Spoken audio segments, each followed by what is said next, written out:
Good morning students. આજે આપણે ટેક્સેશનમાં last વિડીયોમાં આપણે કર ભરનાનો રહેઠાણનો દરજ્જો એ ચેપ્ટર સ્ટાર્ટ કરેલું ટેક્સેશનમાં. આજે ફરીથી આપણે ટેક્સેશનમાં બીજું ચેપ્ટર સ્ટાર્ટ કરવાના છે, એ છે મૂડી નફો. ટેક્સેશનમાં આપણા બે જ ચેપ્ટર છે, પ્રેક્ટિકલી જે ચેપ્ટર કહેવાય તે, જેમાં દાખલા આવતા હોય છે. એક હતું રહેઠાણ ભરનાનો દરજ્જો, કર ભરનાનો રહેઠાણનો દરજ્જો અને બીજું છે મૂડી નફો. તો મૂડી નફોવાળું ચેપ્ટર શરૂ કરીએ પહેલાં અહીંયા પણ આપણે થોડા અમુક પોઈન્ટ સમજવાના છે. જેવી રીતે કર ભરનાર રહેઠાણના દરજ્જામાં અમુક પોઈન્ટ મેં સમજાવ્યા હતા. એ હતા કે આકારણી વર્ષ, પાછલું વર્ષ વગેરે. તો અહીંયા પ્રમાણે મૂડી નફા માટે પણ અમુક પોઈન્ટ પહેલાં સમજવા જરૂરી છે કે મૂડી નફો શું છે એ સમજતા પહેલાં. તો સૌથી પહેલાં તો મૂડી નફો શોર્ટમાં કહી દઉં, પછી એના માટે જે અમુક બેઝિક પોઈન્ટ સમજવાના એ જોઈશું. મૂડી નફો તો એ નફો કે જે આપણે લાંબા ગાળે જે નફો મળતો હોય તેને મૂડી નફો કહેવાય. નફા બે પ્રકારના આવે, એક મૂડી નફો અને એક મહેસૂલી નફો. આપણે જેમ કે ખર્ચ આવક ખબર છે, મૂડી ખર્ચ, મહેસૂલી ખર્ચ, મૂડી આવક, મહેસૂલી આવક 11માં આવી ગયું છે. એ જ પ્રકારે નફા પણ બે આવે, એક મૂડી નફો અને એક મહેસૂલી નફો. એટલે કે જે નફો આપણે લાંબે ગાળે મળતો હોય, જે નફો લાંબે ગાળે મળતો હોય એને કયો નફો કહેવાય? મૂડી નફો. અને જે નફો આપણે દરરોજ મળતો હોય, ડેઈલી મળતો હોય, તો એ કહેવાય મહેસૂલી નફો. જેમ કે આપણે ધંધામાં દરરોજ માલનું વેચાણ થતું હોય છે, સ્ટોકનું વેચાણ થતું હોય છે, તેમાંથી જે નફો મળે છે એ આપણે કયો નફો કહી શકીએ? એને મહેસૂલી નફો કહી શકીએ. પણ લાંબે ગાળે કયો નફો થાય? તો લાંબે ગાળે આપણે કોઈક મિલકત વેચીએ, આપણા કોઈક રોકાણો વેચીએ. કારણ કે મિલકતનું વેચાણ, રોકાણનું વેચાણ આપણે દરરોજ નથી કરતા. 5 વર્ષે, 10 વર્ષે, 15 વર્ષે, 20 વર્ષે, 2 વર્ષે, 5 વર્ષે કરતા હોઈએ છીએ. તો એમાં જે નફો મળે લાંબા ગાળાનો નફો કહેવાય, જેને કહેવાય છે મૂડી નફો. બરાબર. તો મૂડી નફો શું છે એ આપણે ખ્યાલ આવી ગયો. મિલકત વેચાણમાંથી મળતો નફો. લાંબે ગાળે કોઈ પણ મિલકત આપણે વેચીએ, એમાંથી જે નફો મળે એને મૂડી નફો કહેવાય. હવે ઇન્કમ ટેક્સ, આપણે ટેક્સેશન બનીએ છીએ તો એમાં ઇન્કમ ટેક્સ ભરવાનો આવે છે. એટલે કે વ્યક્તિને પોતાની જે પણ આવક હોય છે, પણ ઇન્કમ હોય એના પર ટેક્સ લાગે છે. બરાબર છે. તો જો આમાં એક પોઈન્ટ સમજો કે કોઈ પણ વ્યક્તિ આજે પોતાનું ઘર ચલાવવા માટે, બરાબર છે, જીવન નિર્વાહ કરવા માટે અલગ અલગ પ્રકારના કામો કરતા હોય છે. બરાબર. એમાંથી એને આવક મળે છે. જુદા જુદા પ્રકારના જે રીતના કામ હશે તે એ આવકમાંથી એને આવક મળશે અને એના પર એને ટેક્સ ભરવો પડે છે. રાઈટ. તો એ કયા કયા પ્રકારની એને આવક મળતી હોય? માની લો કે કોઈ વ્યક્તિ કોઈ કંપનીમાં જોબ કરે છે, તો એને આવક કયા સ્વરૂપે મળશે? પગાર સ્વરૂપે મળશે. કોઈ કંપનીમાં જોબ કરે છે એટલે આપણે ડિફાઇન કરીએ છીએ કે વ્યક્તિની કયા કયા સ્વરૂપની આવક કયા કયા સ્વરૂપે મળે, તો એક પગાર સ્વરૂપે મળે. માની લો કે કોઈક વ્યક્તિ બિઝનેસ કરે છે, ધંધો ચલાવે છે, તો ધંધામાંથી એને શું મળે? ધંધામાંથી એને નફો મળશે. બરાબર. બિઝનેસ કરતો હોય તો બિઝનેસમાંથી નફો મળે. અથવા તો કોઈક વ્યવસાય કરતો હોય, ધંધો ચલાવતો હોય, અથવા તો કોઈ વ્યવસાય પ્રોફેશનલ હોય, ડૉક્ટર છે, વકીલ છે વગેરે, તો એમાંથી એને જે ફી મળતી હોય કે નફો મળતો હોય, ધંધો કરતો હોય, કાં તો એ વ્યવસાયની બિઝનેસની આવક કહેવાશે એની. બીજી કઈ આવક આવી શકે કોઈ પણ વ્યક્તિની? વિચારો. વ્યક્તિને આપણે નોર્મલી આ બે આવક કોમન છે. કાં તો કોઈ વ્યક્તિ પોતાનો ધંધો કરતો હોય, પોતાનો બિઝનેસ કરતો હોય, તો એક એની આવક આવે. અથવા તો કોઈ નેતા જે જોબ કરતો હોય, જે પણ કર્મચારી, એને પગાર સ્વરૂપે આવક મળે. એટલે વ્યક્તિને આપણે વિચાર કે આવક કયા સ્વરૂપે મળે છે, એટલે ઇન શોર્ટ વ્યક્તિ કયા પ્રકારનું કામ કરતો હોય. તો જો કોઈ પણ જગ્યા પર જોબ કરતો હોય, કામ કરતો હોય, એને પગાર મળશે. અથવા પોતાનો જ બિઝનેસ ચાલતો હશે, પોતાનો જ પ્રોફેશન હશે, તો એમાં નફો મળશે. આ સિવાય પણ અમુક વ્યક્તિ એવા હોય છે કે જે આના સિવાય પણ બીજી એક્સ્ટ્રા એને ઇન્કમ થતી હોય છે. માની લો કે કોઈ બિઝનેસમેન છે, બરાબર છે, તો એનો બિઝનેસ ચાલે છે, એમાંથી એને પ્રોફિટ, નફો તો મળે જ છે. સાથે એની 2 પ્રોપર્ટી પણ છે. એની પાસે કેટલી? 2 પ્રોપર્ટી છે, 2 મકાન છે, જે એને રેન્ટ પર આપેલા છે, ભાડેથી આપેલા છે. એ પછી એ બિઝનેસ કરવા માટે કે પછી રહેઠાણ માટે, કોઈ પણ પર્પઝ માટે પોતાના 2 મકાન ભાડેથી આપેલા છે. એટલે પોતાનો બિઝનેસ તો ચાલે જ છે, પણ સાથે એની પાસે 2 પ્રોપર્ટી છે. બંને પ્રોપર્ટી કેના પર? રેન્ટ પર આપેલી છે, ભાડેથી આપેલી છે. માની લો કે એક પ્રોપર્ટી બિઝનેસ કરવા માટે આપેલી છે, જેને આપી તે ત્યાં બિઝનેસ કરે છે, અને બીજા જેને આપી છે તે ત્યાં રહે છે. ઓકે. રેસિડેન્સીમાં આપેલી છે. તો અહીંયાથી પણ એને ઇન્કમ થઈ ને. બરાબર. આ પણ એક પ્રકારની ઇન્કમ જ થાય ને, ભાડાની ઇન્કમ થઈ. તો આને કહેવાય છે મકાન મિલકતની આવક. બરાબર છે. તો એક ત્રીજી આવક આ આવી શકે છે. હવે હજુ પણ એક આવે ચોથી આવક. અમુક વ્યક્તિનું કામ જ હોય છે ફક્ત એ લે વેચ કરે છે, એવા વ્યક્તિ પણ હોય છે. કયું કામ કરે? ફક્ત લે વેચ, એટલે કે સસ્તા ભાવે મિલકત મળે તો એ ખરીદી લે છે અને જ્યારે એના ભાવ વધે ત્યારે એને શું કરે? વેચી નાખે છે. અમુક વ્યક્તિ આ રીતનું પણ કામ કરતો હોય છે. જેમ કે ચલો આપણે શેર બજારની વાત કરીએ તો શેર બજાર એક આ રીતનું જ છે ને, સસ્તા ભાવ હોય, ભાવ ડાઉન હોય ત્યારે શેરને ખરીદી લેવા અને જ્યારે એના ભાવ જ કાંઈ ત્યારે એને વેચી લેવા. તો અમુક વ્યક્તિ આ કામ કરતા જ હોય છે. આવી રીતના શેર છે, મ્યુચ્યુઅલ ફંડ છે, કોઈ પ્રોપર્ટી છે, પ્રોપર્ટીમાં પણ આઈટી ડીલ કરતા હોય છે. તો આમાં એને જે આવક થાય છે એ શું કહેવાય? એને પ્રોફિટ મળશે, એની આવક કહેવાશે. ધારો કે 50 લાખમાં કોઈ પ્રોપર્ટી ખરીદે છે અને એને 60 લાખમાં વેચી દે છે, તો એને કેટલી આવક થઈ? એને કેટલો ફાયદો થયો? 10 લાખનો ફાયદો થયો. તો આપણે હમણાં જોયું મૂડી નફો કોને કહેવાય? મિલકત વેચાણમાંથી જે નફો મળે તે. મિલકત કે રોકાણો વેચાણમાંથી જે નફો મળતો હોય તેને આપણે મૂડી નફો કહીએ. તો આ એક થયું, મૂડી નફો થયો અને 10 લાખનો. તો એની બીજી કયા સ્વરૂપની આવક મળે? આ રીતે મૂડી નફા સ્વરૂપે આવક મળતી હોય છે. બરાબર છે. તો ઇન્કમ ટેક્સવાળામાં એ ડિસાઇડ કરવામાં આવે છે જે પણ વ્યક્તિ જે પણ કામ કરતું હોય એને એ લોકો આમાં ડિફાઇન કરે છે કે ચેક કરે કે આ એની પગારની આવક કેવા છે, એના ધંધાની આવક છે, મકાન મિલકતની આવક છે કે લે વેચ કર્યું તો મૂડી નફાની આવક. એટલે વ્યક્તિ જે પણ સ્વરૂપે જે પણ એને સોર્સિસ માટેની ઇન્કમ મળતી હોય, જે પણ સ્ત્રોત માટેની ઇન્કમ મળતી હોય એ લોકો એને નક્કી કરશે કે આ કયા પાર્ટ્સની ઇન્કમ કહેવાય, પગારની કેવા છે, ધંધાની કેવા છે, મકાન મિલકતની કેવા છે કે મૂડી નફાની કેવા છે. એ ચાર આપણે સમજાવી દીધું છે. પગાર આપણે ખબર પડી ગઈ, ધંધો કે બિઝનેસ ચાલતો હોય, વ્યવસાય ચાલતો હોય એમાંથી નફો મળે તે. મકાન મિલકત એટલે કે મકાન કે મિલકત ભાડે આપેલી હોય. મૂડી નફો એટલે આવીને લેવેચ કરતા હોય. એટલે વ્યક્તિ જે પણ કામ કરતો હોય એની ઇન્કમને 4માંથી કોઈ પણ ભાગમાં ડિવાઈડ કરવામાં આવે છે અને ત્યાર પછી એના પર એના અલગ અલગ રૂલ્સ દરેકના, એના પર ટેક્સ ભરવાનો આવે છે. અને જો કોઈ ઇન્કમ આમાંથી કોઈનામાં નહીં આવે, માની લો કે કોઈ કેબીસીમાં પાર્ટિસિપેટ કરે છે અને ત્યાંથી એને 50 લાખ રૂપિયા જીતે છે. હવે વિચારો, આ પણ એક પ્રકારની ઇન્કમ જ થઈ ને, પૈસા તો મળ્યા ને 50 લાખ રૂપિયા. કેબીસીમાં કોઈ વ્યક્તિ પાર્ટિસિપેટ કરીને 50 લાખે જીતે છે. તો ચલો હવે શું એ પગારની આવકમાં આવે? ના, આમાં પગાર તો કહેવાય નહીં. ધંધો કે વ્યવસાય કહેવાય? શું એ કોઈ બિઝનેસ કર્યો? નહીં. મકાન મિલકતની કહેવાય? શું એ મકાન મિલકત ભાડેથી આપ્યું છે તો એની પણ ઇન્કમ નહીં કહેવાય. મૂડી નફાની કહી શકાય? મૂડી નફાનો વસ્તુ લેવેચ કરી, મિલકત લેવેચ કરી એ પણ નહીં કહેવાય. તો પછી આ કેબીસી 50 લાખ જીતો એ પછી કેમાં આવશે? તો એના માટે એ લોકોએ 5મું બીજું હેડિંગ આપ્યું છે, એ છે અન્ય સાધનોમાંથી આવક. એટલે કે જે આવક આ 4માં નહીં આવે એ કેમાં જશે? 5મા નંબરમાં જશે. એટલે ઇન્કમ ટેક્સમાં વ્યક્તિની ટેક્સ પેયરની જે આવક છે એ લોકોએ 5 ભાગમાં ડિવાઈડ કરી છે. કેટલા ભાગમાં? ટોટલ 5 પાર્ટ્સમાં ડિવાઈડ કરી છે. પગાર, ધંધા, વ્યવસાયમાંથી આવક, મકાન મિલકતની આવક, મૂડી નફો અને અન્ય સાધનની આવક. એટલે વ્યક્તિના 5માંથી, એટલે વ્યક્તિને વર્ષ દરમિયાન જે પણ જગ્યાએથી ઇન્કમ મળી હોય, જ્યારે રિટર્ન ફાઇલ કરવામાં આવે છે તો જે પણ સી હશે તે શું કરશે? ડિફાઇન કરશે કે એની આવક પગારની છે કે ધંધાની છે કે મકાન મિલકતની કે મૂડી નફાની કે અન્ય સાધનની છે, એ નક્કી કરવામાં આવશે. અલગ અલગ હેડિંગ આપશે એને. માની લો કે કોઈ વ્યક્તિ જોબ કરે છે, બરાબર છે, અને એને વર્ષનો માની લો કે એને 5 લાખનો પગાર આવે છે. તો માની લો કે પહેલું હેડિંગ પગારનું, તેમાંથી બતાવશે કે પગારની આવક કેટલી આવી અને 5 લાખ આવી.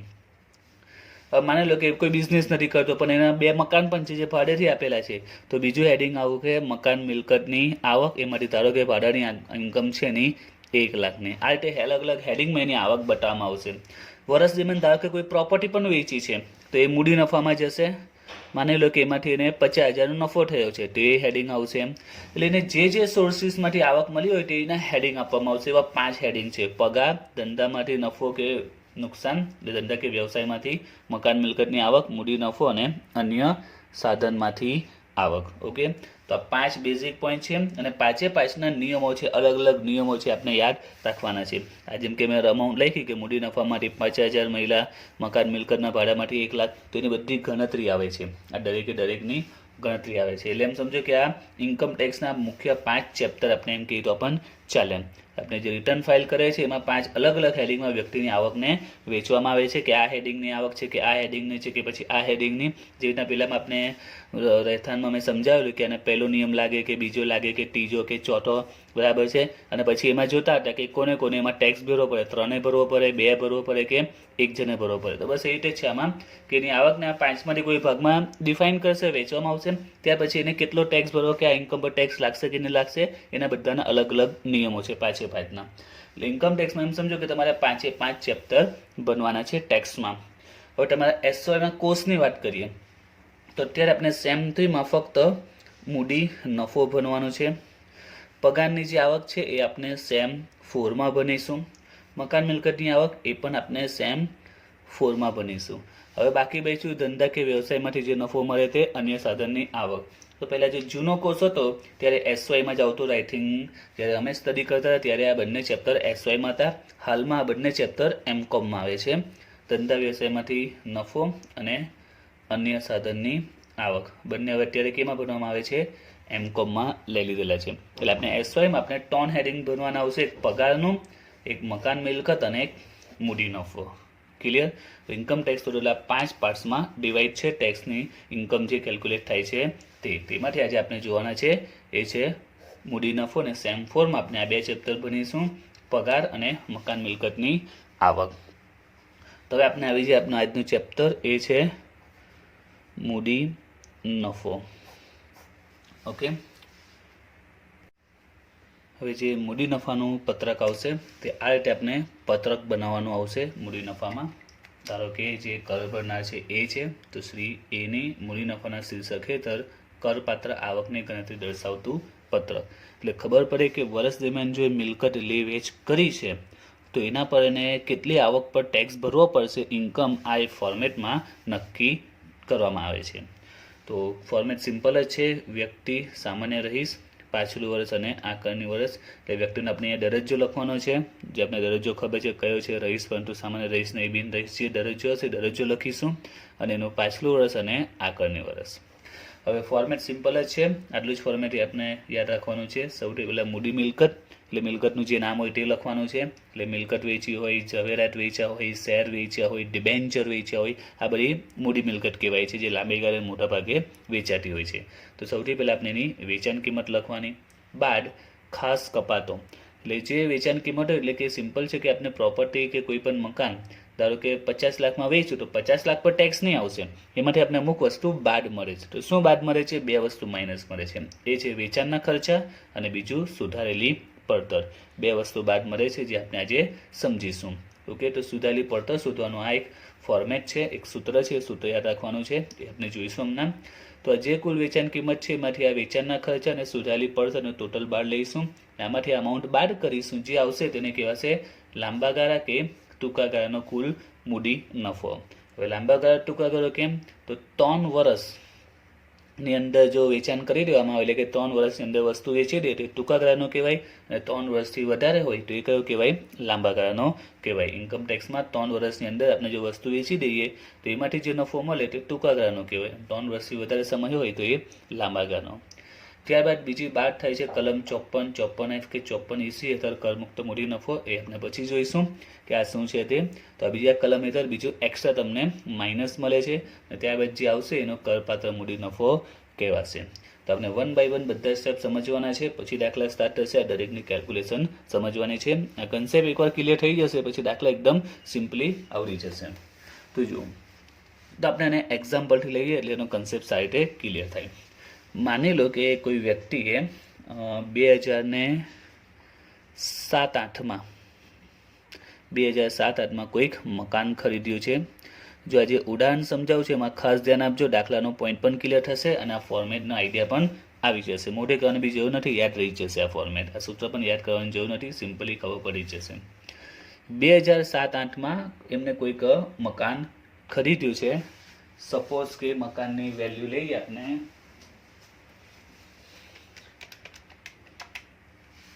6,45,000માં. 2007-8માં કોઈ મકાન ખરીદ્યું છે. કેટલામાં ખરીદ્યું? 6,45,000માં.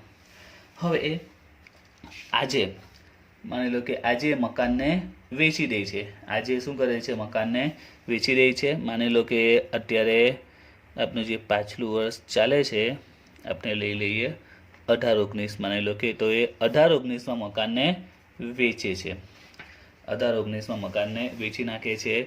સપોઝ કે મકાનને વેચે છે 60 લાખમાં. પોસિબલ છે કારણ કે 2007 ને 18 10 વર્ષમાં અમુક મિલકતના ભાવ ખૂબ જ વધી જાય. તો જો સમજો 645માં મકાન લીધું 2007-8માં અને વેચ્યું ક્યારે 60 લાખમાં વેચ્યું 2018-19માં.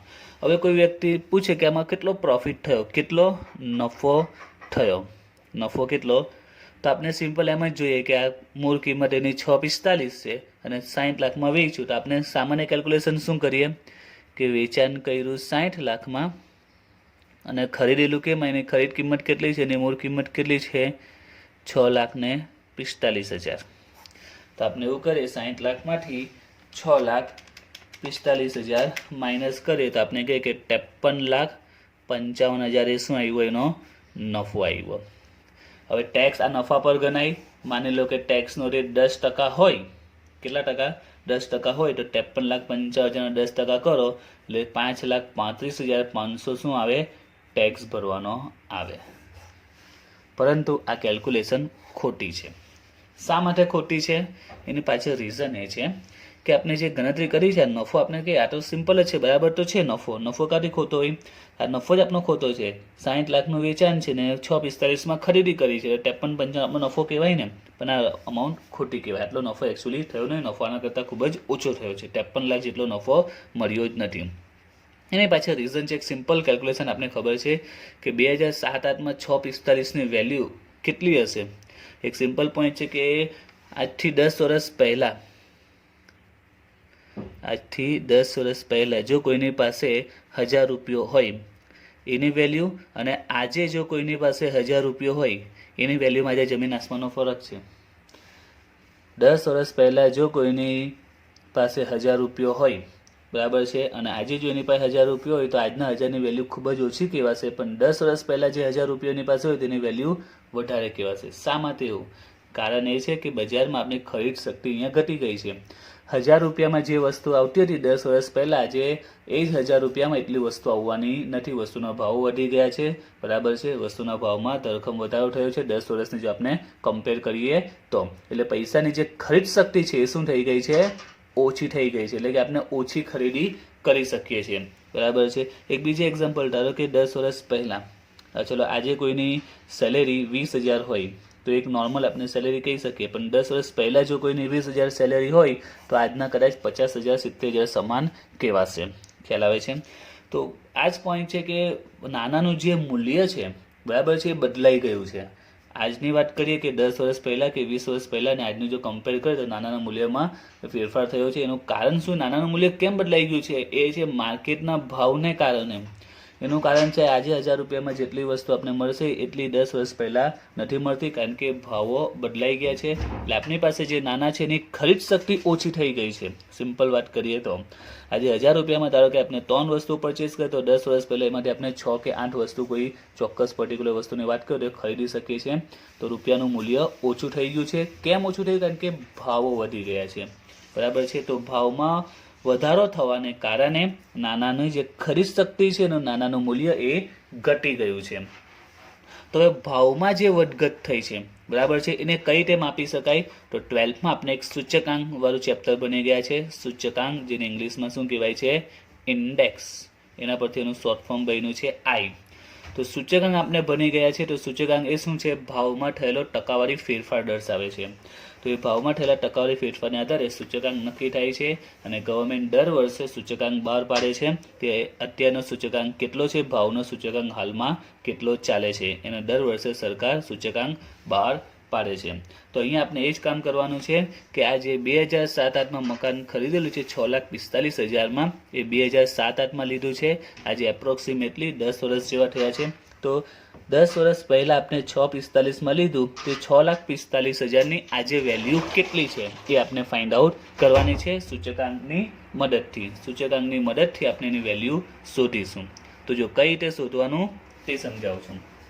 તો તમને દાખલામાં સૂચકાંક આપેલા હશે, દાખલાની રકમમાં શું આપેલા હશે, અલગ અલગ વર્ષના સૂચકાંક આપેલા હશે જે ગવર્મેન્ટ દ્વારા બહાર પાડવામાં આવ્યો છે. દર વર્ષે સરકાર દ્વારા ગણતરી કરીને ભાવમાં જે વધારો થતો હોય તેના આધારે સૂચકાંક બહાર પાડવામાં આવતા હોય છે. તો દાખલાની અંદર સૂચકાંક આપેલા હશે, જે વર્ષમાં ટ્રાન્ઝેક્શન થયું હશે, જે વર્ષમાં ખરીદી કર્યું હશે એવા સૂચકાંક દાખલામાં આપેલા છે. આપેલા છે દરેક દાખલામાં 7-8નો સૂચકાંક માની લો કે દાખલામાં 7-8નો છે 129 અને 2018-19નો સૂચકાંક છે 280. સૂચકાંક દર વર્ષે સરકાર દ્વારા બહાર પાડવામાં આવે છે. તો તમે બુક્સમાં જોશો તો આ રીતે સૂચકાંક તમને આપેલા છે, બરાબર છે. 2001-2થી સૂચકાંક શરૂ થયા છે ને અત્યારે ચોપડીમાં અત્યારે જે વર્ષ છે પ્રમાણે 2018-19, 19-20નો સૂચકાંક પણ આવી ગયો છે. તો આ રીતે સરકાર દ્વારા સૂચકાંક બહાર પાડવામાં આવે છે. તો આમાંથી આપણે કોઈ સૂચકાંક યાદ નથી રાખવાના. દાખલામાં આપણે જે વર્ષની માહિતી હશે એ વર્ષને લગતા સૂચકાંક દાખલાની રકમમાં આ રીતે આપેલા જશે, બરાબર છે. તો 7-8નો સૂચકાંક 129, 18-19નો સૂચકાંક 280. આ સૂચકાંક તમને દાખલામાં આપેલા જશે. તો હવે આની મદદથી આપણે સાચો નફો કઈ રીતે શોધવાનો તે. તો જો સાચો નફો કઈ રીતે મળશે, તો આપણે આ ફોર્મેટ પ્રમાણે જો લખીએ તો મૂડી મિલકતની વેચાણ કિંમત કેટલી છે, એની વેચાણ કિંમત છે 60 લાખ. જો ગણતરી કરીએ આપણે આ સ્ટેપ પ્રમાણે ગણતરી કરવાની છે. તો જો સૌથી પહેલાં આપણે લખીએ એની વેચાણ કિંમત. તો વેચાણ કિંમત કેટલી છે 60 લાખ. બાદ ખાસ કપાતો.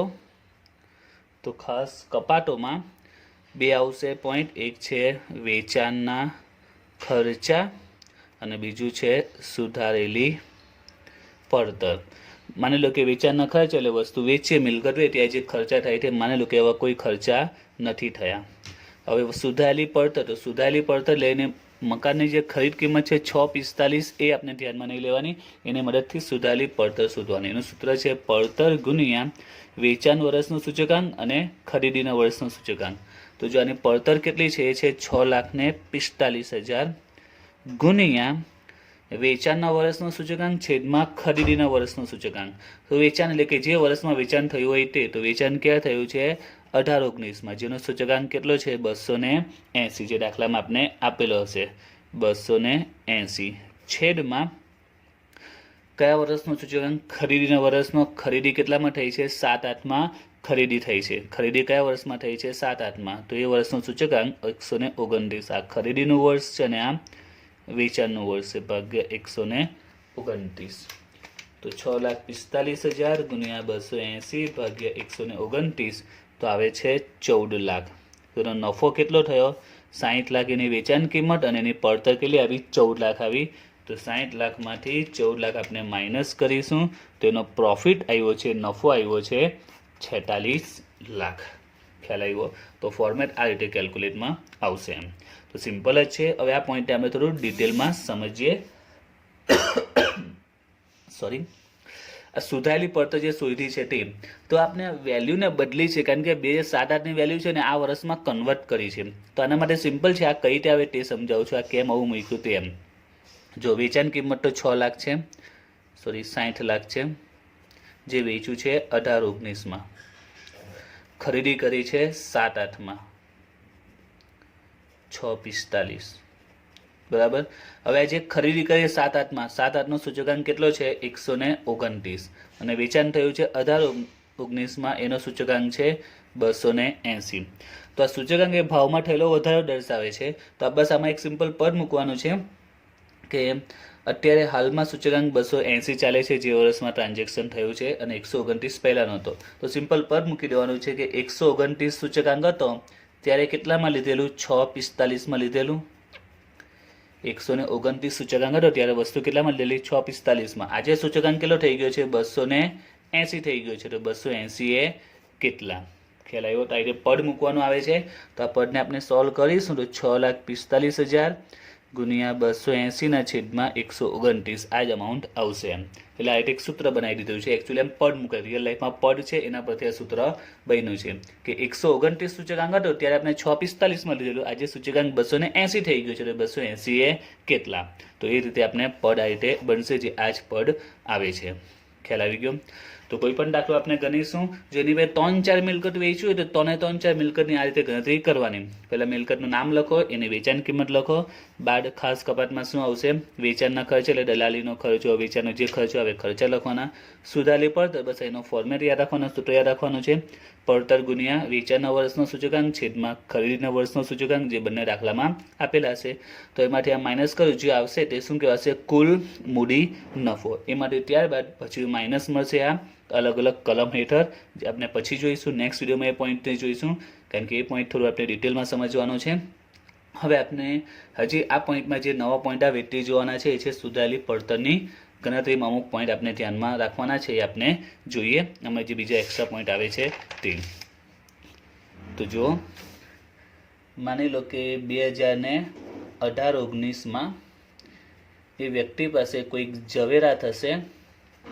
2018-19માં એની પાસે કોઈ ઝવેરાત હતું. એ ઝવેરાત એને 40 લાખમાં વેચે છે. જો આમાં જે ટ્વિસ્ટ પોઈન્ટ આવી શકે એ હું સમજાવી દઉં છું. આખા ચેપ્ટરમાં જે પણ ટ્વિસ્ટ પોઈન્ટ આવશે એ આમાં સમજાવી દઉં છું આ પડતરની ગણતરીમાં. એટલે પછી તમને કોઈ દાખલામાં કન્ફ્યુઝન નહીં રહેશે. પડતરની ગણતરીમાં જે પણ પોઈન્ટ આવશે એ બધા આજે આપણે જોઈ લઈએ.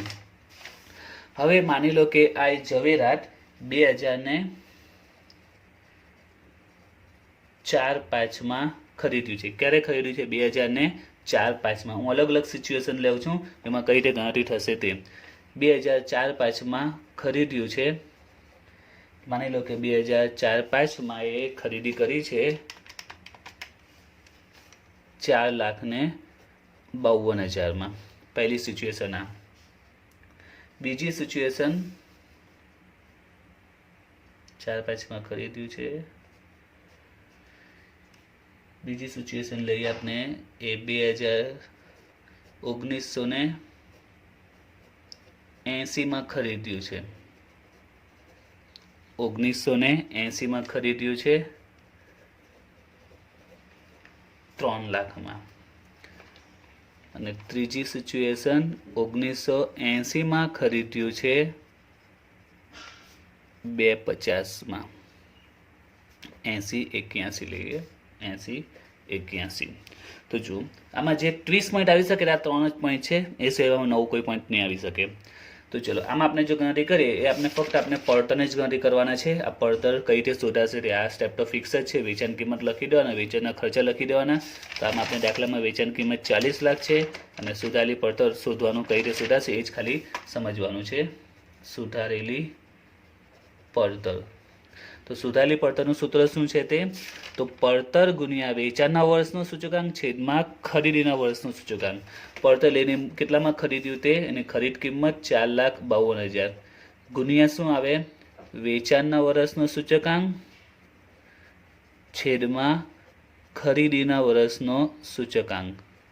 તો જો વેચાણ ક્યારે કર્યું છે? વેચાણ કર્યું છે 18-19માં, જેનો સૂચકાંક છે એ 280 છે. આ સૂચકાંક વેચાણના વર્ષનો. હવે છેદમાં શું આવે? ખરીદીના વર્ષનો. તો ખરીદી કેટલામાં થઈ છે? 4-5માં. તો અમને શરૂઆતમાં સમજાયું તે આપેલું 18-19 280 છે, અને 4-5નો સૂચકાંક 113 આપેલો છે. 4-5નો સૂચકાંક કેટલો છે? 113. તો 452 ગુણ્યા 280 ભાગ્યા 113. તો આવશે 11,20,000 એની સુધારેલી પડતર આવશે. એટલે આ સિમ્પલ પોઈન્ટ છે. અગાઉ આપણે જે દાખલા સમજાયો તે રીતનો જ પોઈન્ટ છે. હવે જો આગળ, એટલે આમાં તો કોઈ નવો પોઈન્ટ નથી આવ્યો, જેમ છે તેમ જ શોધવાનું છે. હવે આમાં આપણે ગણતરી કરીએ. સુધારેલી પડતર. તો એની પડતર છે 3 લાખ ગુણ્યા કયો સૂચકાંક લેવાનો? વેચાણના વર્ષનો છેદમાં ખરીદીના વર્ષનો. વેચાણ તો 280 આવશે, વેચાણના વર્ષનો સૂચકાંક છેદમાં કયો સૂચકાંક? ખરીદીના વર્ષનો. ખરીદી ક્યારે કરી? 1980-81માં. તો આમાં તમે જો 1980-81નો સૂચકાંક આપેલો જ નથી. સૂચકાંક સીધો કયા વર્ષનો આપ્યો છે? 2001-2નો. સૂચકાંકની શરૂઆત જ 2001-2થી એ લોકોએ આપેલી છે. તો હવે સવાલ છે કે 80-81નો સૂચકાંક લાવીએ ક્યાંથી? સૂચકાંક એનો છે જ નહીં. 80-81માં ખરીદી કરી, ખરીદી વર્ષનો સૂચકાંક છે નહીં. સૂચકાંકની શરૂઆત કાથી આપેલી છે? 2001-2થી. તો અહીં એક પ્રોબ્લેમ આવ્યું કે હવે કરીએ શું? તો જ્યારે દાખલામાં 2001-2 એટલે 1/4/2001 પહેલાં જો ખરીદી કરી હોય, 1/4/2001 પહેલાંની છે, કેમ કે સૂચકાંકની શરૂઆત જ 1/4/2001 થી છે, તો છેદમાં આપણે જે ખરીદીના વર્ષનો સૂચકાંક લખીએ છીએ તો ખરીદી તો 1/4/1 પછી જ થવી જોઈએ, કારણ કે સૂચકાંક 1/4/2001 પછીનો જ છે. 2001-2 થી સૂચકાંકની શરૂઆત થાય છે. આ વર્ષના સૂચકાંક છે, એના પહેલાંના સૂચકાંક નથી. તો એના પહેલાં જો ખરીદી કરી હોય, જેમ કે 80-81માં 2માં કરી છે, તો હવે કરવું શું? તો આવી સિચ્યુએશનમાં દાખલામાં તમને 1/4/2001ની એની વ્યાજબી કિંમત આપેલી હશે. આ કા આપેલી હશે? દાખલામાં આપેલી હશે. માની લો કે દાખલામાં વેલ્યુ છે 3.5 લાખ. જ્યારે પણ કોઈ પણ ટ્રાન્ઝેક્શન 1/4/2001 પહેલાં થયું હશે તો એમને, જેમ કે આમાં 80-81માં થયું છે, આમાં પણ 80-81માં કે 70-80માં કે 1990માં થયું હોય, તો એવી સિચ્યુએશનમાં દાખલામાં 1/4/2001ની એની વ્યાજબી બજાર કિંમત આપેલી હશે જ. દરેકે દરેક દાખલામાં એની વ્યાજબી બજાર કિંમત આપેલી જ હશે. આ યાદ રાખજો, બરાબર છે? તો આ જ પોઈન્ટ સમજવાનો છે. પહેલો તો સિમ્પલ છે. આ બીજો ને ત્રીજો પોઈન્ટ સમજવાનો છે કે જો ખરીદી 1/4/2001 પહેલાં થઈ હશે, 1/4/2001 પહેલાં થઈ હશે, તો 1/4/2001ની વ્યાજબી કિંમત દાખલામાં આપેલી હશે, બરાબર છે? હવે અહીંયા જે પોઈન્ટ સમજવાનો તે યાદ રાખવાનો છે. હવે આપણે કરવાનું શું? તે સુધારેલી પડતર શોધીએ ત્યારે બંનેની ગણતરી એક સાથે સમજાવું છું કે સુધારેલી પડતર શોધતી વખતે શું કરવાનું તે. હવે અહીંયા કઈ પડતર કિંમત ધ્યાનમાં લેવાની? આપણે સૂત્રમાં છે પડતર ગુણ્યા પછી વેચાણનો સૂચકાંક અને ખરીદીના વર્ષનો સૂચકાંક. તો એની કઈ પડતર આટલામાં ખરીદે બજારમાં આ વેલ્યુ છે. તો બેમાંથી બંનેમાંથી જે હાઈએસ્ટ હોય, વધારે હોય તે રકમ ધ્યાનમાં લેવાની. બેમાંથી વધારે કઈ છે? 350. તો અહીંયા આપણે 350 લખીશું. બેમાંથી જે વધારે હોય તે ખરીદી કિંમત અને વ્યાજબી બજાર કિંમત બેમાંથી કઈ લેવાની? જે વધારે હોય તે. તો વધારે છે 3.5 લાખ ગુણ્યા વેચાણના વર્ષનો સૂચકાંક, એ તો 280 છે, છેદમાં ખરીદીના વર્ષનો સૂચકાંક. તો ખરીદી 1980-81માં થઈ છે, પણ 80-81 આપણી પાસે નથી. 80-81નો સૂચકાંક નથી. તો આપણે કયો સૂચકાંક લેવાનો છે? 2001-2નો સૂચકાંક આવા દાખલામાં લઈશું, જે કેટલો છે? 2001-2નો 100 છે. આ હું તમને અત્યારે બતાવું છું, પણ દાખલામાં તમને આપી જ દેશે. આ તો ખાલી સમજાવવા માટે બતાવું છું. 2001-2નો કેટલો છે? 100. છેદમાં આપણે 100 લઈશું. તો 3,50,000 ગુણ્યા 280 ભાગ્યા 100, તો એની સુધારેલી પડતર આવશે 9,80,000. અહીંયા પણ એ જ નિયમ, બેમાંથી કઈ લેવાની? જે વધારે હોય તે. તો વધારે કઈ છે? 2.5 લાખ.